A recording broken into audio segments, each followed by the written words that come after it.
오늘도 말씀을 함께 나눌 때에 하나님의 크신 은혜와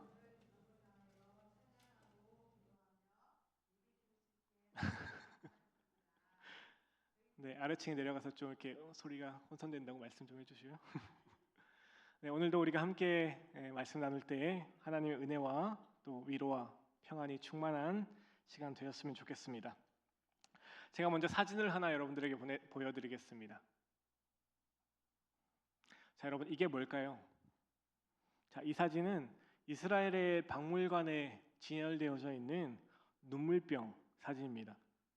그럼 눈물병이 뭐냐면 고대 이스라엘 사람들이 이제 눈물을 담아두었던 작은 병입니다. 가정에 어떤 슬픈 일이 생기거나 혹은 개인에게 슬픈 일이 생기거나 혹은 너무 마음이 상해서 눈물이 흐를 때 흐르는 자기 눈물을 이렇게 모아서 보관하던 그런 작은 병입니다. 여러분, 이 눈물병을 이스라엘의 모든 가족들이 다 하나씩 가지고 있었다고 해요. 이스라엘 사람들은 이 눈물병을 매우 소중하게 생각했습니다. 심지어 죽을 때에 평생 자기가 모은 그 눈물병을 함께 매장했다고 합니다. 혹여나 이 병 안에 있던 눈물을 쏟게 되어서 눈물병을 함께 매장하지 못하게 되는 것을 매우 큰 수치로 여길 정도였다고 합니다. 여러분, 이 관습은 이스라엘을 넘어서 로마 시대까지 이어졌던 것을 우리가 보게 되는데요. 제가 사진 한 장을 더 보여드리겠습니다. 자, 이 오래된 영화인 쿼바디스라는 영화의 한 장면입니다. 저 사람이 누구냐면 로마의 네로 황제입니다. 자, 이 네로 황제가 자기 부하가 죽었다는 소식을 듣고 억지로 눈물을 짜내서 이 눈물병에 담고 있는 그런 장면입니다. 이 로마인들도 이 눈물병을 사용했던 것을 보여주는 장면이죠. 우리 구약 시대 이스라엘 백성들이 사용했던 눈물병은 이렇게 사진에 아까 보았던 것처럼 병 형태가 아니라 이 가죽 주머니 형태였을 것이다라고 말하는 학자들도 있습니다. 형태나 재질이 사실 어떻게 되었던 간에 우리에게는 조금 생소한 이 눈물병이라는 것을 이스라엘 백성들은 모두가 다 하나씩 가지고 있었다는 것이죠. 그것은 오늘 본문인 시편의 저자 다윗도 마찬가지였다는 것입니다. 오늘 본문 8절에서 다윗은 이렇게 고백하죠. 우리 8절 말씀 다시 한번 함께 읽겠습니다. 나의 유리함을 주께서 계수하셨사오니 나의 눈물을 주의 병에 담으소서. 이것이 주의 책에 기록되지 아니하였나이까. 아멘. 여러분, 다윗이 뭐라고 고백합니까?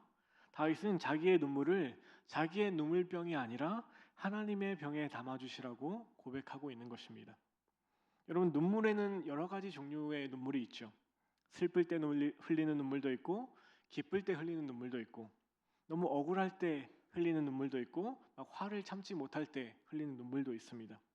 자, 이 많은 종류의 눈물 중에서 이 눈물병에 담기는 눈물은 어떤 눈물이었을까요? 아까 말했던 것처럼 이 눈물병에 담기는 눈물은 슬픔의 눈물입니다. 슬플 때 혹은 너무나 마음이 괴로울 때 혹은 너무나 마음이 상했을 때 흘리는 그 눈물을 담는 병이 바로 이 눈물병입니다.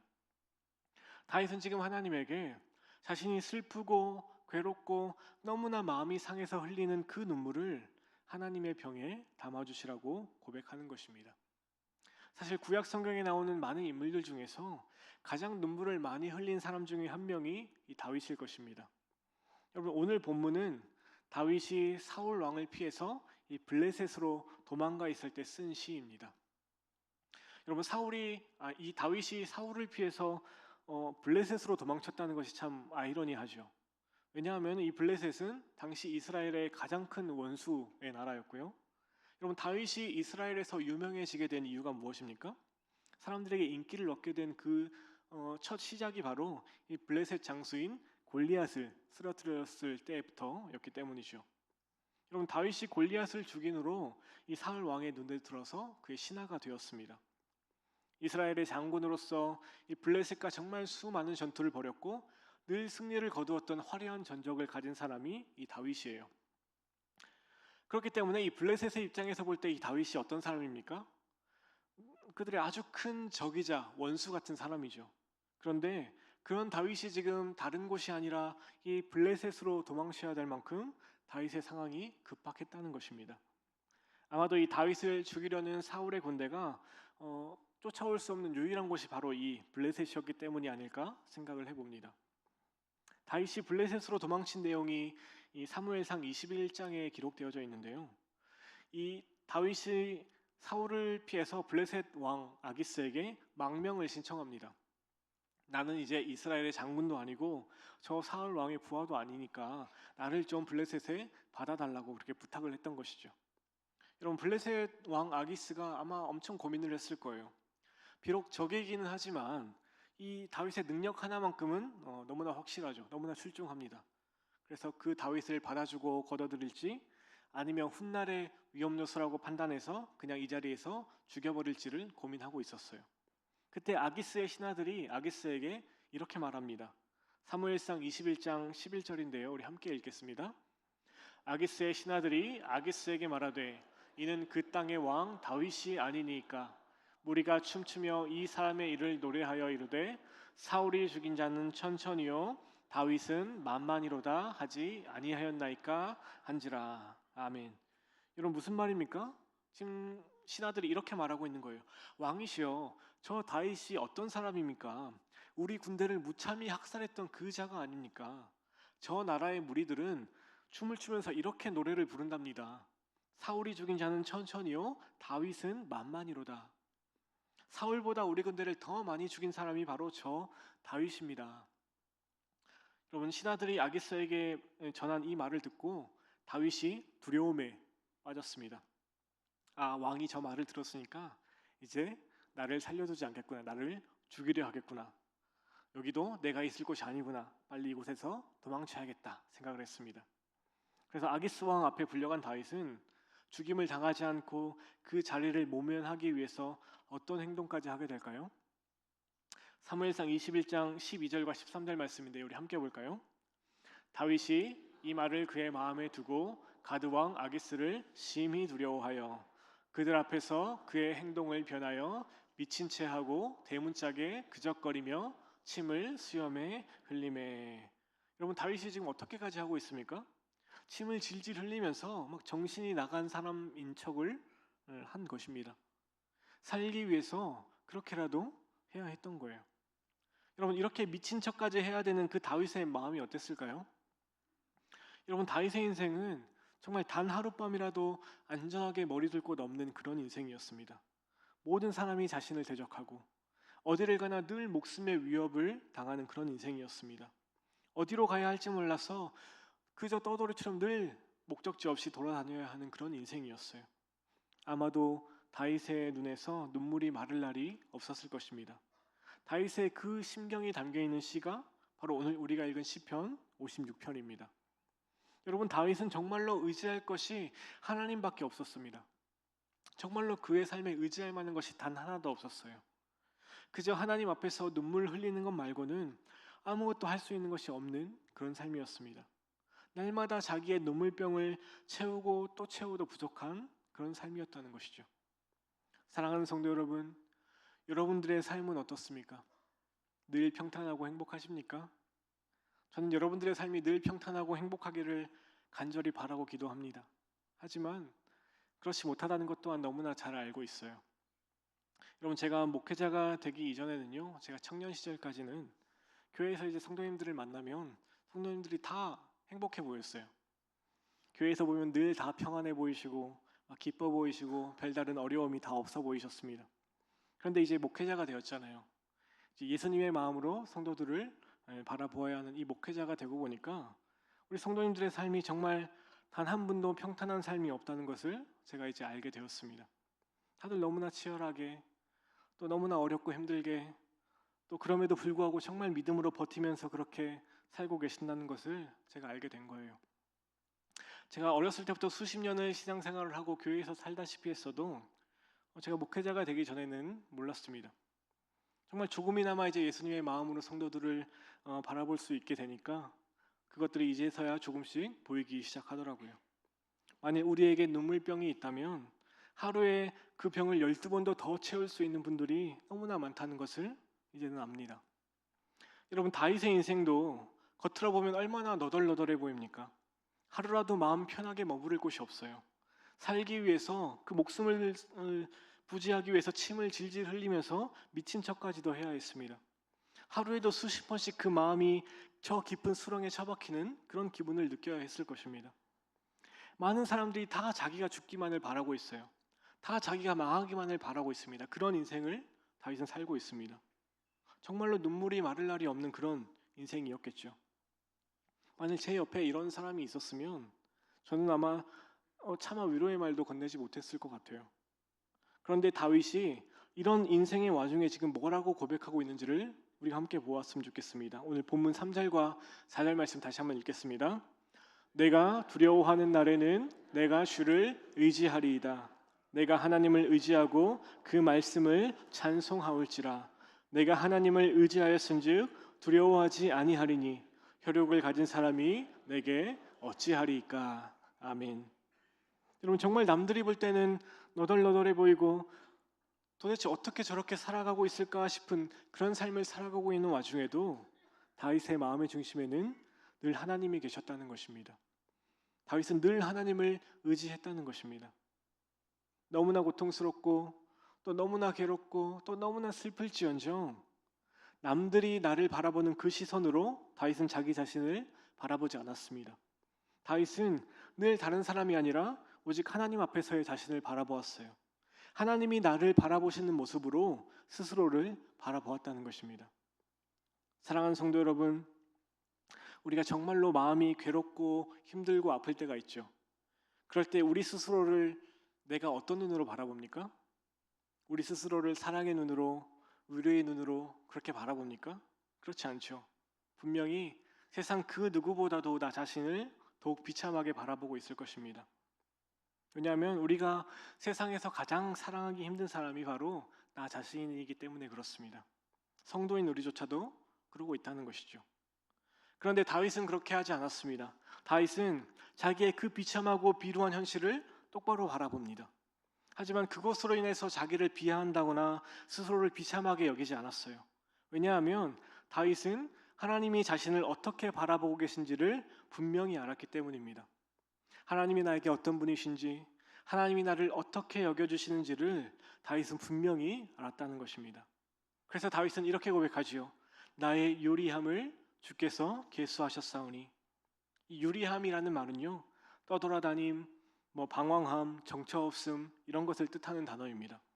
그러니까 내가 이렇게 정말 아무것도 의지할 것 없이 방황하며 떠도는 인생이라는 것을 주님은 헤아려 주시고 또 알아주시는 분이라는 것을 내가 알기 때문에 내가 흘리는 눈물을 주님의 병에 담아 주시옵소서. 여러분, 이것이 다윗의 간절한 고백이었습니다. 주님께서는 나의 곤고한 마음과 또 내가 흘리는 눈물을 다 아시는 분이라는 것입니다. 주님은 나를 바라보고 계시는 분이시고, 주님은 나의 간구를 들으시는 분이시고, 또 주님은 나의 눈물을 간직하시는 분이라는 것을 고백하고 있는 것입니다. 나는 지금 이 세상에 나 홀로 외롭게 이 고통 중에 있는 것이 아니라 이런 상황과 환경 속에서도 여전히 하나님은 나와 함께 하시고 또 나를 아시고 또 나의 기도와 간구를 들으시고 나의 눈물을 아신다는 것입니다. 그래서 다윗은 두려움과 슬픔 중에서도 이렇게 고백하고 있는 거예요. 하나님, 내가 두려워하지 않겠습니다. 하나님, 내가 슬퍼하지 않겠습니다. 왜냐하면 하나님께서 나의 도움이 되실 것을 내가 믿기 때문입니다. 사랑하는 성도 여러분, 이 세상에 누구라도 그렇죠. 아무리 건강하고 아무리 돈이 많고 아무리 세상에서 지위가 높고 아무리 인맥이 많은 사람이라고 할지라도 그 인생에 엄습해오는 그 슬픔과 고난을 막을 수 있는 사람은 아무도 없습니다. 그렇다면 우리는 도저히 막을 수 없는 그 인생의 슬픔 앞에서 어떻게 해야 하냐는 것이죠. 여러분, 우리는 어떻게 해야 될까요? 여러분, 시편 30편 11절에서 다윗은 이렇게 고백합니다. 우리 함께 보겠습니다. 주께서 나의 슬픔이 변하여 내게 춤이 되게 하시며 나의 베옷을 벗기고 기쁨으로 띄우셨나이다. 아멘. 여러분, 다윗은 뭐라고 고백합니까? 우리의 인생에는 슬픔이 있고 또 베옷을 입을 날이 반드시 있지만 하나님께서는 우리의 슬픔이 변하여서 춤이 되게 하시고 또 우리의 베옷을 벗기고 기쁨의 띠를 띠게 하시는 분이라고 고백하고 있습니다. 다시 말해서 우리의 슬픔을 기쁨으로 바꾸실 수 있는 분이 바로 하나님이시라는 것입니다. 오직 하나님밖에 없다는 것을 고백하고 있는 것입니다. 세상의 그 어떤 방법으로도 할 수 없고 오직 하나님만이 우리의 슬픔을 진정한 기쁨으로 바꾸어 주신다는 것입니다. 그래서 이 슬픔과 고난이 찾아올 때 이 다윗의 선택이 무엇입니까? 그의 선택은 오히려 더욱 하나님을 찬양하고 오히려 더욱 하나님을 예배하는 것이었습니다. 사랑하는 성도 여러분, 때로는 이 슬픔이 우리의 예배의 이유가 되기도 하고 또 우리의 간절한 기도의 이유가 되기도 합니다. 하지만 하나님은 하나님의 백성인 우리를 절대로 슬픔 속에 방치하지 않으십니다. 우리를 깊은 수렁에서 끌어올려 주시고 그 슬픔을 반드시 기쁨으로 바꾸어 주시는 분이십니다. 그래서 우리의 예배가 반드시 기쁨의 예배가 되게 해 주시는 분이십니다. 그렇기 때문에 다윗이 고백한 것처럼 깊은 절망 속에서 정말 깊은 슬픔 속에서 우리가 해야 할 일이 무엇입니까? 나의 슬픔이 변화해서 내게 춤이 되게 하시고 나의 베옷을 벗기고 기쁨으로 띄우신다고 말씀하신 그 하나님을 더욱 의지하면서 우리가 예배의 자리로 더욱 가까이 나아가는 것입니다. 하나님을 더욱 붙잡는 자리로 나아가는 것입니다. 여러분, 다윗은 이 블레셋 왕 아기스 앞에서 막 침을 흘리면서 미친 사람인 척을 하고서 겨우 그 자리를 모면할 수 있었습니다. 겨우 그 생명을 부지할 수 있었어요. 다윗은 그 길로 블레셋을 떠나서 또다시 도망의 길에 오르게 됩니다. 그 어느 곳에도 머무르지 못하고 여전히 쫓기면서 떠도는 그런 삶을 살아가게 된 것입니다. 저였으면 너무나 마음이 낙심되었을 것 같아요. 그런데 그럼에도 불구하고 다윗은 오늘 본문 속에서 뭐라고 고백합니까? 자신의 생명을 구원해 주신 하나님께 감사하다고 고백하고 있는 것을 우리는 보게 되죠. 사랑하는 성도 여러분, 다윗과 같은 고백이 우리에게도 있기를 소원합니다. 슬픔 속에서 더욱 감사할 수 있기를 소원합니다. 절망 속에서 더욱 하나님의 도우심을 기대할 수 있기를 소망합니다. 더욱 하나님을 의지하실 수 있기를 소망합니다. 시편 30편 5절 말씀 우리가 함께 읽겠습니다. 그의 노염은 잠깐이요 그의 은총은 평생이로다. 저녁에는 울음이 깃들일지라도 아침에는 기쁨이 오리로다. 아멘. 여러분, 오늘도 슬픈 마음을 가지고 혹은 주님의 위로를 간절히 사모하는 마음을 가지고 이 예배 자리에 나오신 분들 분명 계실 것입니다. 우리가 조금 전에 보았던 이 다윗의 고백처럼 그 슬픔은 잠깐이고 평생 누리게 될 그 하나님의 은총이 우리 삶 가운데 충만할 것입니다. 저녁에는 울음이 깃들일지라도 아침에는 반드시 기쁨이 오게 하실 것입니다. 하나님께서 우리 가운데 그렇게 역사하실 것입니다. 그렇기 때문에 우리의 결론은 언제나 이것입니다. 그 하나님을 신뢰하고 또 소망하면서 더욱 하나님을 찬양하고 더욱 하나님을 붙들고 더욱 하나님을 예배하는 그 자리로 나아가는 것입니다. 우리 시편 30편 11절과 12절 말씀을 다시 한번 우리가 믿음으로 선포하며 읽겠습니다. 주께서 나의 슬픔이 변하여 내게 춤이 되게 하시며 나의 베옷을 벗기고 기쁨으로 띄우셨나이다. 이는 잠잠하지 아니하고 내 영광으로 주를 찬송하게 하심이니 여호와 나의 하나님이여 내가 주께 영원히 감사하리이다. 아멘. 사랑하는 성도 여러분, 다윗은 자기의 그 흐르는 눈물을 자기의 병에 담는 것이 아니라 하나님의 병에 담아주시기를 기도했습니다. 나의 슬픔과 또 나의 눈물과 또 나의 아픔을 내가 나만의 눈물병에 담아놓으면 우리는 매일 그것을 보면서 또 후회하고 또 슬퍼하고 또 근심하면서 여전히 고통 속에 있을 수밖에 없습니다. 사랑하는 성도 여러분, 우리의 눈물을 이제 하나님의 병에 담으시기를 소원합니다. 우리의 슬픔과 또 우리의 고통과 또 우리의 연약함과 또 우리의 아픔을 이제는 내 안에 홀로 쌓아두고 괴로워하지 마시고 하나님 앞에 모두 가지고 나오시기를 소원합니다. 하나님 앞에 이렇게 고백했으면 좋겠어요. 하나님, 나를 아시죠? 하나님, 나의 상황도 또 나의 마음도 다 아시죠? 이제 나의 모든 것을 하나님 앞에 가지고 나왔습니다. 그러니 나의 눈물을 하나님의 병에 담아주옵소서. 그렇게 고백하며 나아갔으면 좋겠습니다. 여러분, 그런 고백으로 우리가 나아갈 때 우리 안에 반드시 가지고 있어야 할 한 가지 믿음이 있습니다. 그것은 내가 하나님을 의지하며 나아갈 때 하나님은 반드시 나의 슬픔을 기쁨으로 바꾸어 주신다는 믿음입니다. 하나님께서 반드시 우리 안에서 능력으로 행하신다는 것입니다. 그것이 어떤 방식으로 그리고 어떤 모습으로 우리의 삶에서 이루어질지는 누구도 알 수 없습니다. 우리의 환경과 상황이 아예 바뀌게 될 수도 있고요. 우리의 상황과 환경은 바뀌지 않지만 우리의 믿음이 더욱 굳건해지게 바꾸실 수도 있습니다.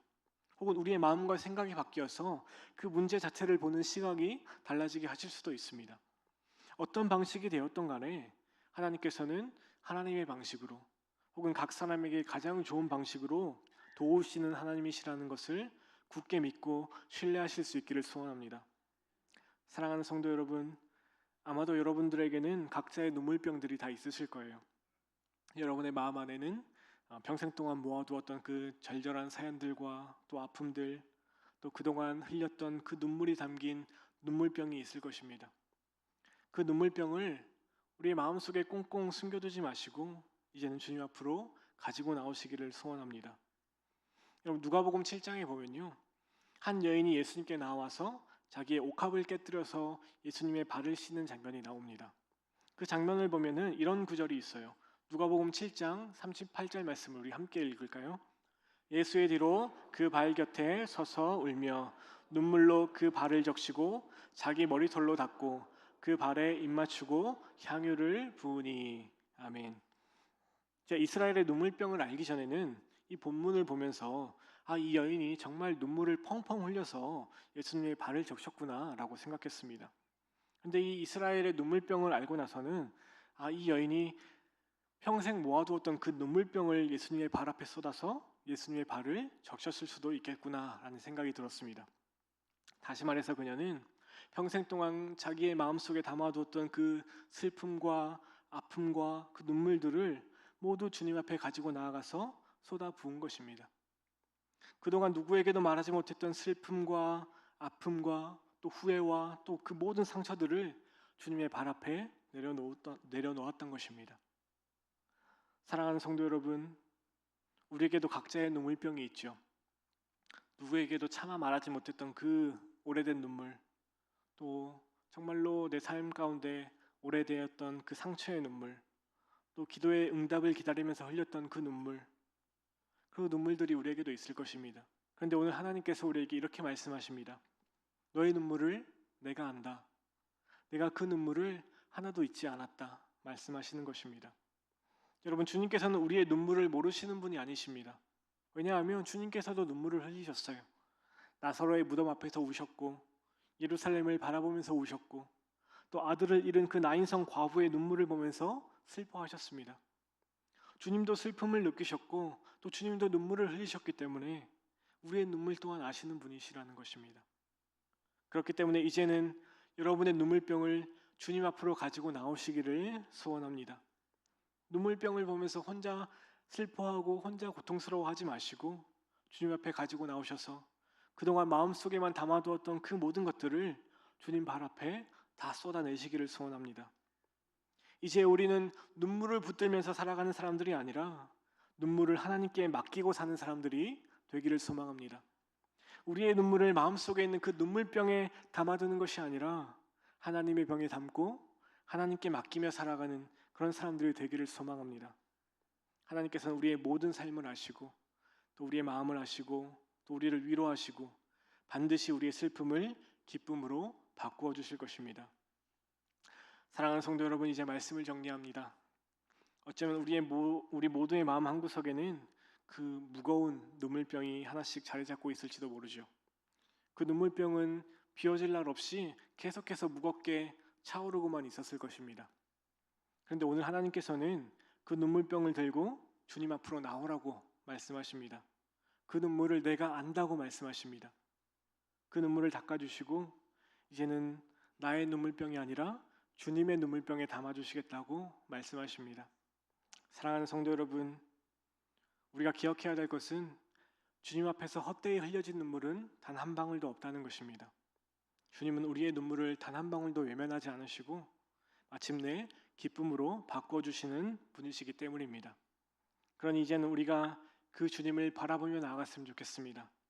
우리의 눈물을 그 주님의 병에 담아주시는 그 하나님께서 마침내 그 눈물을 기쁨으로 바꾸실 것을 우리가 믿음으로 바라보면서 오늘도 주님을 의지하고 또 내일도 주님을 신뢰하고 날마다 어떤 순간에도 주님을 놓지 않는 그런 믿음의 삶을 살아가시는 우리 사랑하는 모든 성도님들 되시기를 주님의 이름으로 간절히 축원합니다.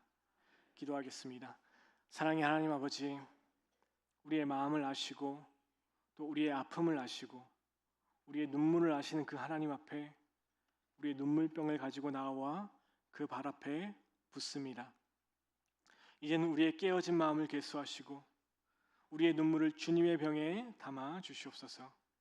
주님만을 더욱 의지하고 주님만을 더욱 찬양하고 주님만을 더욱 예배하는 삶을 살게 하시고 반드시 우리의 슬픔을 기쁨으로 바꾸어 주실 것을 확신하며 주님을 향한 소망의 삶을 살게 하여 주시옵소서. 세상 끝날까지 우리와 함께 하시는 예수 그리스도의 이름으로 기도드립니다. 아멘.